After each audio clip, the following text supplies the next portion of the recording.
روایت ماننا یہ صحیح نہیں، تو کہتے ہیں یہ منکرین حدیث کا کام ہے۔ پھر آگے مثال دیتا ہے کہ قرآن کے مقابل حدیث حجت ہے۔ لفظ آپ سن رہے ہیں، قرآن کے مقابل۔ پھر اس نے 2 ڈشیں رکھی ہیں، ایک مچھلی کی ڈش، ایک گدھے کی ڈش، کیونکہ غیر مقلد ماشاءاللہ دونوں استعمال کرتی۔ کہتا ہے یہ گدھے کی ڈش ہے، یہ مچھلی کی ڈش ہے۔ میں نے کہا مبارک ہو، پچھلی عمر میں اب گدھا کھانا شروع کر دیا۔ تو کہتے ہیں یہ جو گدھا ہے، یہ مچھلی، اگر یہ قانون ہے کہ قرآن کے مقابل حدیث نہیں ماننی، تو پھر گدھے کا گوشت کھانا پڑے گا۔ یعنی ایسی جاہلانہ گفتگو کہ کوئی ریڑی والا بھی نہیں کر سکتا جو اس طالب الشیطان نے کی ہے۔ اور میں نہیں سمجھ سکتا کہ کوئی اہل حدیث اتنا الو کا پٹھا جاہل ہوگا جتنا یہ ہے۔ اس کا تو انشاءاللہ علاج آئے گا، اس کا بھی اب قسمت کا ستارہ گردش میں ہے، اس کا ہم جائزہ لیں گے عید کے بعد۔ لیکن ذرا بات ذہن میں رکھ لے، قرآن کے مقابل، پھر کہتا ہوں طالب الرحمن جرأت کر اور وقت طے کر لے، آپ نے کسی چیلے کو بھیج، میں بھی جہاں ہوں آپ بھی، اب بھی میں کہتا ہوں قرآن مقدس کے مد مقابل کائنات کہ کسی آدمی کا کوئی قول، کوئی روایت، چاہے کسی کتاب کی بھی ہو، جو قرآن کے مد مقابل مانے، وہ مرتد اور کافر ہے۔ کر ہمت، بڑھیاں لا تیری منجیاں بھی ٹھوک کے دے ماں، تاکہ منکر نکیر آسان رہا میں۔ شرم نہیں آتی ان لوگوں، قرآن کے مقابل۔ باقی رہ گیا گدھا، وہ قرآن سے بھی اس کی حرمت ثابت کروں گا، حدیث سے بھی ثابت کروں گا۔ اور رہ گئی مچھلی، مچھلی کا حلال ہونا قرآن سے بھی دکھاؤں گا، حدیث سے بھی دکھاؤں گا۔ یہ مثال تو تب دیتا کہ قرآن کہتا گدھا حرام ہے اور حدیث کہتی حلال ہے، یا قرآن کہتا حلال ہے اور حدیث کہتی حرام، تب مقابل بنتا تھا نا۔ یا مچھلی کے بارے میں قرآن کہتا حلال، حدیث کہتی حرام، تقابل تب بنتا تھا جبکہ گدھے کو قرآن نے بھی حرام کہا، حدیث نے بھی حرام کہا، مچھلی کو قرآن نے بھی حلال کہا، حدیث نے بھی حلال کہا۔ دکھانا میرا کام ہے۔ جب قرآن و سنت دونوں ایک مسئلے پہ متفق ہیں تو طالب الشیطان صاحب پھر تقابل کیسا ہوگا؟ پھر یہ ڈشیں تجھے مبارک ہو، ان کو کھاتا رہے۔ اس لیے یاد رکھو، پیغمبر کا فرمان وہ قرآن سے ماخوذ ہوگا۔ اب یہ ہے نا، آپ کے سامنے یہ بخاری سے پیش کیا، اب یہ حدیث آئی کہاں سے؟ قرآن پاک سے۔ قرآن کیونکہ پیغمبر شارع ہے، قرآن متن ہے۔ لِتُبَيَّنَ لِلنَّاسِ، حدیث نام کس چیز کا ہے؟ حدیث نام ہے قرآن کی تفسیر کا۔ تو تفسیر متن سے ٹکرائے، کچھ عقل بھی خدا دے تو اس کو استعمال کرنا چاہیے۔ پیغمبر کا فرمان کبھی خدا کے کلام سے نہیں ٹکرا سکتا، اور جو چیز قرآن سے ٹکرائے اسے پیغمبر کی طرف نسبت کرنے والا اتمام حجت کے بعد پھر اسے پیغمبر کی حدیث سمجھنے والا اصل کافر اور بے دین وہ شخص ہے۔ اور میری اگر آواز پہنچے تو طالب صاحب تیاری کر لو، انشاءاللہ اب تیرا میرا پیڑ لگے گا، اور میں تجھے حدیث بھی پڑھاؤں گا، قرآن بھی پڑھاؤں گا. چھیڑا تو نے ہے، اب تیری جان چھوٹ نہیں سکتی انشاءاللہ. آؤ جہاں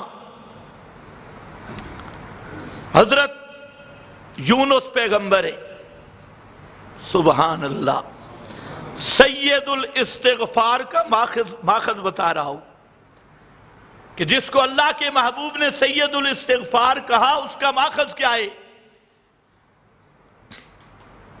وہ قرآن کا اعجاز ہے، یہ پیغمبر کی تشریح ہے. حضرت یونس پیغمبر مچھلی کے پیٹ میں چلے گئے. سبحان اللہ. سننا آسان ہے، مچھلی کے پیٹ میں 1 سیکنڈ رہنا بھی بڑا مشکل ہے، تصور بھی بڑا مشکل ہے. آپ میں سے کئی تو وہ ہوں گے بڑی مچھلیوں کا منہ دیکھ کے بھی ڈر جائیں گے، لیکن اللہ کا معصوم نبی ہے مچھلی کے پیٹ میں، سبحان اللہ، مچھلی کے پیٹ میں چلے گئے. اللہ نے یہ بتایا کہ میں بے نیاز ہوں. 2 رکعتیں 4 رکعتیں پڑھ کے کہ اللہ پہ احسان نہ لگا، اس کو تیری عبادت کی ضرورت نہیں، عبادت کی تجھے ضرورت ہے. اس کی شان یہ ہے کہ اگر فرمایا لو ان اولکم و آخرکم و رتبکم و یابسکم، تمہارے اول آخر پچھلے اگلے تار خشک سارے کے سارے مل کر اس طرح بن جائیں، اشقاکم، سب سے زیادہ بدبخت اور نافرمان بن جائیں، فرمایا میری بادشاہی میں 1 ذرہ جتنا نقصان نہیں آ سکتا. اور تمہارے لو ان اولکم و آخرکم و رتبکم و یابسکم، تمہارے اول آخر خشک تر سارے مل جائیں اور اتقا بن جائیں، سب سے زیادہ متقی بن جائیں، تو فرمایا میری بادشاہی میں 1 مچھر کے پر جتنا اضافہ نہیں ہو سکتا، کیونکہ اضافہ تب ہوتا ہے جہاں نقص ہو، اور ابھاتوں کی نات تام ہے، وہ تو الغنی ہے، ساری کائنات سے بے پرواہ ہے، الصمد ہے، سب سے بے نیاز ہے، الملک الحق لا الہ الا ہو، رب العرش الکریم ہے، اسے تیری باتوں کی ضرورت نہیں ہے اور تیرے اکڑنے کی ضرورت نہیں. یہ اس کی شان، اس کی رحمت ہے کہ وہ پوری کائنات کا رب ہو کر بھی تیری فریادوں کو سنتا بھی ہے اور خوش بھی ہوتا ہے. یہ بھی اس کی شان کریمی ہے. پیغمبر مچھلی کے پیٹ میں ہے، کئی اندھیرے مل گئے، فنادا فی الظلمات، فنادا فی الظلمات، مچھلی کے پیٹ کا اندھیرا، رات کا اندھیرا، سمندر کی تہوں کے اندھیرے، سارے اندھیرے مل گئے. فنادا فی الظلمات، پکارا. اور کیسے پکارا؟ نادا، کس کو پکارا؟ حضرت یونس نے کس کو پکارا؟ نادا، فرمایا سانو حقل ماری. نادا فی الظلمات، اور پکارا کیسے؟ جیسے طارق جمیل دعا کرتا ہے، یا اللہ کربلا کے شہیدوں کی خاک کا واسطہ ہے، تھر لانتیا ہے بے ایمانا، تینوں اللہ تو منگن دا طریقہ ہی نہیں آیا. کربلا کے گھوڑوں کی خاک کا واسطہ ہے. وہ بے ایمانا، تو خدا سے مانگنا بھی تو نے نہیں سیکھا کہ اللہ سے مانگا کیسے جاتا ہے؟ کربلا کے شہیدوں کی خاکوں کا واسطہ، اور کربلا والا خود کیسے مانگ رہا ہے؟ کربلا کا شہید حضرت حسین، وہ خود کیسے مانگتا ہے وہ نہیں پتا. اور کربلا کے شہید کے نانے نے کائنات کو رب سے مانگنے کا کیا طریقہ بتایا؟ اے جہیل، تجھے یہ نہیں پتا، تمہارے مولویوں کو نہیں پتا، ٹی وی پہ بیٹھ کے فلانے کا واسطہ، فلانے کا واسطہ، فلانے کا واسطہ، کوئی کہتا ہے گھوڑوں کا واسطہ، کوئی کہتا ہے بابے کے گدے کا واسطہ، کوئی کہتا ہے 50 تے 12 دا واسطہ، کوئی کہتا ہے 14 معصوموں کا واسطہ، کوئی کہتا ہے میرے بابے کا واسطہ، کوئی کہتا ہے فلانی شاہ کا واسطہ، فلانی سرکار کا واسطہ۔ سنو، میرے محمد مصطفیٰ نے اس کائنات کو درس دیا، اے کائنات والو، رب کو پکارنا ہے تو للہ الاسماء الحسنی فادعوہ بہا، اور رب کے ناموں کے ساتھ پکارو۔ کس کے ساتھ پکارو؟ رب کے ناموں کے ساتھ۔ ہاں، کوئی تبلیغی بھائی بیٹھا ہے تو اس طارق جمیل کو بھی سمجھائے کہ تجھے خدا سے مانگنے کا طریقہ ہی نہیں آیا، اور کہتا ہے میں کروڑوں کا ترجمان بن کے مانگ رہا ہوں، اور پہلے رب سے مانگنے کا طریقہ سیکھ۔ رب سے مانگنے کا یہ طریقہ نہیں کہ کربلا کی خاک کا واسطہ، فلانے کا واسطہ، فلانے کا واسطہ۔ یہ واسطے کرنے والے وہ تھے جو کہتے ما نعبدہم الا لیقربونا الی اللہ زلفیٰ، یہ مکہ کے مشرکوں کا وسیلہ تھا، فلانے کا واسطہ، فلانے کا واسطہ، فلانے کا واسطہ۔ محمد مصطفیٰ کا بتلایا ہوا وسیلہ وہ یہ ہے وَلِلَّهِ الْأَسْمَاءُ الْحُسْنَى وَلَهُ الْأَسْمَاءُ الْحُسْنَى۔ اے لوگو، رب کے نام سب تو سونے، سب سے بہتر۔ جب بھی رب کو پکارو، رب کے ناموں کے ساتھ پکارو اور کہو یا اللہ، یا رحمان، یا رحیم، یا حیو، یا قیوم، یوں کہہ کر دعا کرو۔ حضرت یونس کی دعائیں، اچھا پہلے بھی انبیاء گزرے تھے نا، حضرت آدم حضرت یونس سے پہلے گزرے تھے نا، حضرت ادریس حضرت یونس سے پہلے گزرے تھے نا، ان کی قبریں بھی تھی۔ اس آیت کی وضاحت بھی سنو، آج کل لوگ اس کے ختم پڑھ رہے ہیں، میں کہتا ہوں پہلے ذرا معنی سمجھ، ختم بعد میں پڑھنا۔ بڑے مولوی اس کی ترغیب دے رہے ہیں، آیت کریمہ اللہ کا تجھ پہ کرم ہو، اس کا معنی سمجھ۔ پہلے انبیاء گزرے، حضرت یونس نے وہاں پر یہ حوالہ دیا یا اللہ آدم کا واسطے ہی، آدم کے آنسوؤں کا واسطے ہی، میدان عرفات میں رونے کا واسطے ہی، ادریس کے آنسوؤں کا واسطے ہی۔ نہ آدم کی شان زیادہ ہے یا حضرت حسین کی؟ اچھا تمہیں بھی شک پڑ گئی ہے، آدم کی شان زیادہ ہے یا حضرت حسین کی؟ اونچا بول۔ آدم نبی ہے، اور نبی کا معنی سب سے اونچا ہے۔ حضرت حسین کا مقام اپنے درجے میں برحق ہے، لیکن کروڑوں حسین جمع ہو جائیں آدم کے شان کو نہیں پہنچ سکتے۔ آدم اللہ کا نبی ہے، نبوت کے مقام پہ کون پہنچے؟ کچھ لوگ کہتے ہیں یہ جی یہ تو نبی کو اپنے جیسا سمجھتی ہے۔ اب یہ مسئلہ بھی سمجھ لو، ہم کہتے ہیں کہ حضرت حسین جیسے کروڑوں جمع ہو جائیں، ہم چیز کیا ہیں؟ حضرت حسین کی بات کر رہا ہوں۔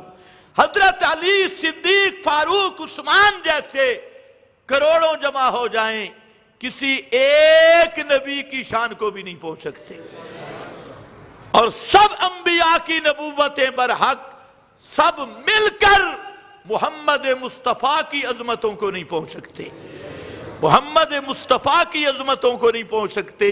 کون جھوٹا تمہیں جھوٹ بولتا ہے کہ جی اپنے جیسا سمجھتے ہیں؟ اپنے جیسا، ہم تو اپنے نبی جیسا کسی کو نہیں سمجھتے۔ توجہ ہے، ہم تو محمد مصطفیٰ جیسا کسی کو بھی نہیں سمجھتے۔ اچھا خیر، بات لمبی نہ ہو جائے، وقت ختم ہے، آؤ واپس۔ حضرت یونس نے کوئی واسطہ دیا؟ آدم کا واسطہ، ادریس کا واسطہ، اور یہ جو جھوٹے کہتی ہیں آسمانوں پہ لکھا تھا، اور حضرت آدم نے واسطہ دیا، یہ فضائل اعمال میں بھی لکھا ہے۔ حضرت آدم کی توبہ قبول نہیں ہوتی تھی اور وہاں کلمہ لکھا تھا، یہ بھی انٹرنیشنل فراڈی ہے اور صوفی جھوٹے کذاب جھوٹ بولتے ہیں، بالکل یہ وہاں پر روایت کے نیچے لکھا ہے موضوع، یہ بالکل جھوٹی روایت ہے، اس کی کوئی سند نہیں۔ قرآن نے بتایا آدم کے کون سے لفظ تھے، ربنا ظلمنا انفسنا وَإِن لَّمْ تَغْفِرْ لَنَا، یہ قرآن کا بیان ہے۔ خیر واپس آ جا، حضرت یونس پیغمبر کیا کہتے ہیں، لا الہ الا انت، لا الہ، سارے بولو لا الہ الا انت۔ اور وہ سید الاستغفار کو دیکھو، اللہم انت ربی لا الہ الا انت، اللہم انت ربی لا الہ الا انت۔ یہ ہوتا ہے فرمان مصطفیٰ جو قرآن سے نکل کے آتا ہے اور قرآن مقدس کی تشریح بنتا ہے، وہاں لا الہ الا انت، اور حدیث بخاری لا الہ الا انت، اور وہاں پر کیا ہے، لا الہ الا انت، اللہ تیرے سوا کوئی فریاد سننے والا نہیں، تیرے سوا کوئی مشکل کشا نہیں، کوئی حاجت روا نہیں۔ لیکن مانگنے کا تو اس میں ایک لفظ بھی نہیں ہے۔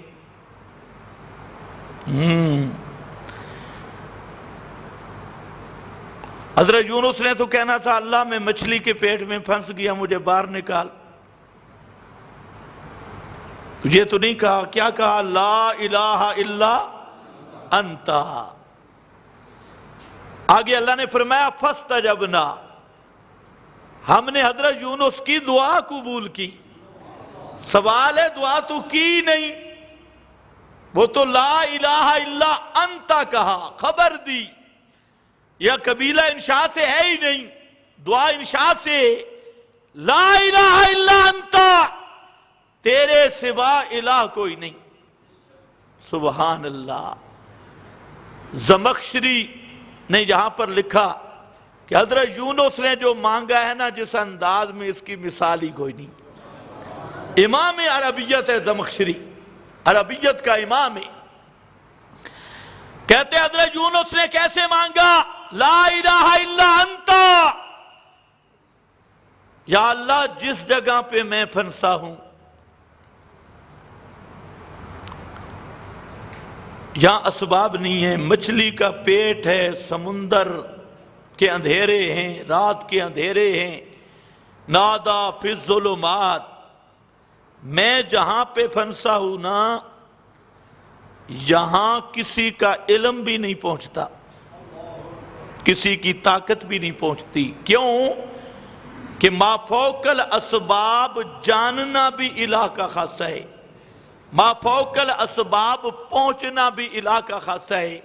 لا الہ الا انت، میرا رب جب تیرے سوا الہ کوئی نہیں، کیا مانا، میں یونس کی پکار کو سننے والا کوئی نہیں، لا الہ الا انت، میرے مالک میں وہاں پھنسا ہوں جہاں جاننا بھی الہ کا کام، سننا بھی الہ کا کام، پہنچنا بھی الہ کا کام، کیونکہ جہاں اسباب ختم ہو گئے، لا الہ الا انت، اور تیرے سوا الہ کوئی نہیں، کیا مانا، میری حالت کو جاننے والا بھی کوئی نہیں، مجھے یہاں سے نکالنے والا بھی کوئی نہیں، میری فریاد کو سننے والا بھی کوئی نہیں، لا الہ الا انت، جب تیرے سوا الہ کوئی نہیں اور یہ کام الہ کا ہے تو پھر تو مہربانی کرنا، اور تو میرا ہے کوئی نہ، لا الہ الا انت، سبحانک، سبحانک، تو کمزوریوں سے پاک، سبحانک، تو دوسرے شریکوں سے پاک، سبحانک، تو بخل سے پاک، سبحانک، تو ہر کمزوری سے پاک، سبحانک۔ اور ادھر دیکھو، اللہم انت ربی لا الہ الا انت خلقتنی سبحانک، آگے انی کنت من الظالمین، انی کنت من الظالمین، یا اللہ مجھ سے قصور ہو گیا۔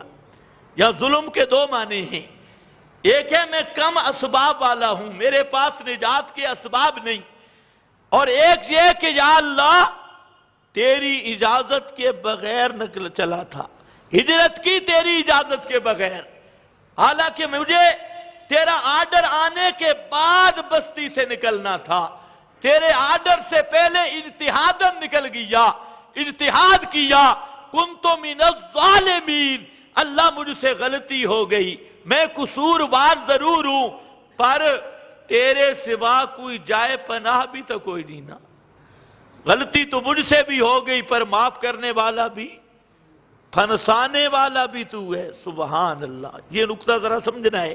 حضرت یونس کا انداز دیکھیں، لا الہ الا انتا، مچھلی کے پیٹ میں کس نے ڈالا تھا؟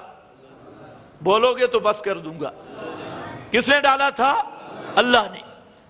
اب انداز کیا ہے؟ لا الہ الا انتا، یا اللہ مجھے پتہ ہے یہاں پھنسانے والا بھی تو ہے اور جہاں سے نکالنے والا بھی تو ہے۔ ماں جب بچے کو مارتی ہے نا، آپ نے پتہ نہیں دیکھا ہے نہیں دیکھا، ہم نے دیکھا ہے، ماں جب بچے کو مارتی ہے بچہ روتا ہے اور ماں کو چمٹتا ہے، مار بھی مار رہی ہوتی ہے اور بچہ چمٹتا بھی، بچے کو پتہ ہے مارنے والی بھی ماں ہے اور چھاتی سے لگانے والے بھی ماں ہے، بندے کو پتہ ہے مصیبت میں ڈالنے والا بھی اللہ ہے اور مصیبت سے نکالنے والا بھی اللہ ہے۔ بیمار کون کرتا ہے؟ صحت کون دیتا ہے؟ تو جب پتہ ہے مصیبت آتی بھی اللہ کی طرف سے ہے اور کاٹ بھی اس کے سوا اور کوئی نہیں سکتا، ٹالنے والا بھی وہ ہے، تو اس لیے میرے بھائیوں جہاں یہ فطرت کا تقاضا ہے، حضرت یونس کی یہ دعا یہ بتا رہی ہے کہ اے کائنات والو عقیدہ بنا لو کہ پکڑنے والا بھی وہی ہے اور چھوڑنے والا بھی وہی ہے، آتی بھی اس کی طرف سے ہے، رہائی بھی دینے والا وہ ہے، اس لیے لا الہ الا انتا سبحانک انی کنت من الظالمین،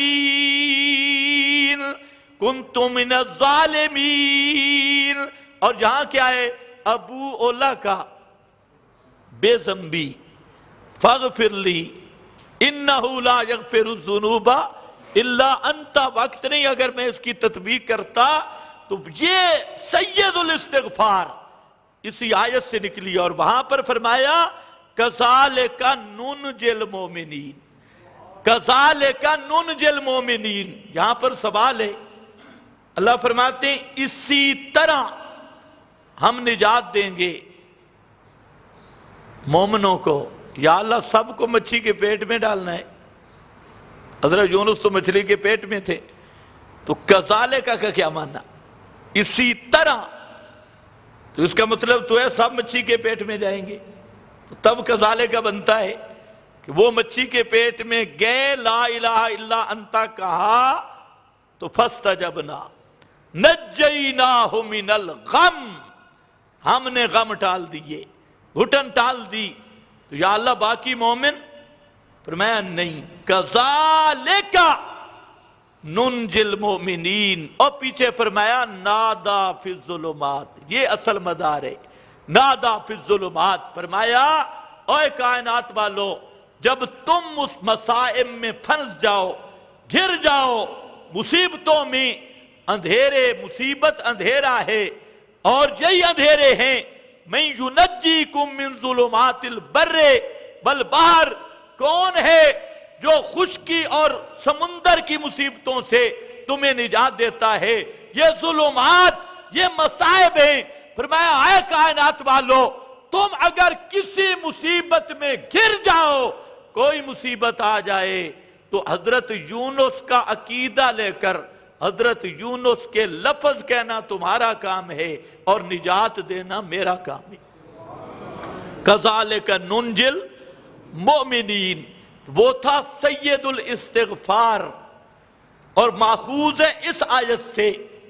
تو میں عرض یہ کر رہا تھا دوسرا کام ہے استغفار، استغفار پہ زور لگاؤ، اور جتنے مواعظ ساتھی ہو، مشرک استغفار کرے تو اس پہ خدا کی لعنت پڑتی ہے، مشرک دا استغفار تے کتے دی بھونک کوئی فرق نہیں ہے، اس لیے اس کی بات نہیں ہے، بات ہے مواحد کی۔ تم ایسے بن جاؤ کہ تمہاری زبان پہ ہر وقت جاری رہے استغفر اللہ، بولو استغفر اللہ استغفر اللہ استغفر اللہ استغفر اللہ ربی استغفر اللہ ربی من کل ذنب واتوب الیہ، یہ آپ کا وظیفہ ہونا چاہیے۔ یہ دوسرا۔ تیسرا کام جو ہے وہ ہے توبہ۔ یہ وہ وقت ہے جو کوتاہی ہو گئی، جو غلطی ہو گئی تو سچے دل سے توبہ کر لے، اور طریقہ ہے حقوق العباد ادا کرنے ہیں۔ اگر آپس میں کوئی رنجش ہے مواحدین کی، اس کو ختم کرنا ہے، اور کبائر سب سے توبہ کرنی ہے۔ اور توبہ نام ہے الندم و توبہ، سبحان اللہ، یہ بھی اللہ کا کرم ہے۔ توبہ کا اصل طریقہ تو ہے کہ 2 رکعتیں پڑھو صلاۃ التوبہ کی نیت سے، گھر جاؤ وضو کرو پوری نیت تیاری کے ساتھ، اور نیت کرو 2 رکعتاں صلاۃ التوبہ، اور ذہن میں رکھ لو اگر کسی سے زیادتی کی ہے اس سے معافی مانگنی ہوگی، حقوق العباد کا مسئلہ ہے۔ اگر کسی کے پیسے مارے ہیں واپس کرنا ہوگا یا اسے راضی کرنا ہوگا، اور جتنے کبائر ہیں 2 رکعتیں پڑھ کے اللہ رب العزت کے سامنے عہد کریں کہ یا اللہ اب میری گناہوں سے توبہ ہے، آئندہ میں یہ کبائر یہ گناہ نہیں کروں گا۔ بس اتنا عزم کرنے سے توبہ سے صرف گناہ معاف نہیں ہوتے، توبہ سے گناہ مٹ جاتے ہیں۔ کبھی آن باکس میں میسج زیادہ آ جائے تو آپ اس کو کیا کرتے ہیں؟ ڈیلیٹ۔ ایک طریقہ یہ بھی ہے کہ گناہ، بس آخری بات کر رہا ہوں، کچھ ساتھی جنہوں نے وضو کرنا ہے کر لیں، تنگ نہ ہوں۔ تو یہ جو گناہ ہے، ایک ہے کہ آپ کے نام اعمال میں گناہ لکھا ہوا ہو اور آگے لکھا ہوا ہے معاف ہے، لیکن دیکھ کر شرمندگی تو ہوگی۔ اللہ وہ کریم ذات ہے کہ وہ گناہ کو مٹا دیتا ہے، صرف آگے معاف نہیں لکھتا، گناہ کو مٹا دیتا ہے۔ اور اگر اخلاص سے توبہ کی جائے، سچ مچ دل سے ہو کر توبہ کرے، تو وہ ایسا کریم ہے، اولئک یبدل اللہ سیئاتہم حسنات۔ یہ قرآن کا مسئلہ ہے، مولوی کا مسئلہ نہیں۔ اللہ فرماتے ہیں جتنے گناہ کیے تھے گناہ بھی مٹ جائیں گے، اور گناہوں کی جگہ پہ اللہ اتنی نیکیاں لکھ دے گا۔ اخلاص شرط ہے۔ تو دوسری چیز توبہ ہے۔ توبہ مشکل نہیں، اندر کا الندم و توبہ، اور توبہ کی عمر ہے ما لم یغرغر، جب تک حالت غرغرہ نہیں آدمی توبہ کر سکتا ہے۔ تو آج تنہائی میں جا کے رونا ہے، کرو گے یا نہیں؟ سچی توبہ کرنی ہے، اور تنہائی میں جا کے رونا ہے، اور ندامت کے ساتھ رونا ہے۔ تو یہ ایام لمحات ہیں توبہ کے، یہ 3 کام کرنے ان لمحات میں ضروری ہیں۔ عید کی نماز انشاءاللہ العزیز کس وقت ہو؟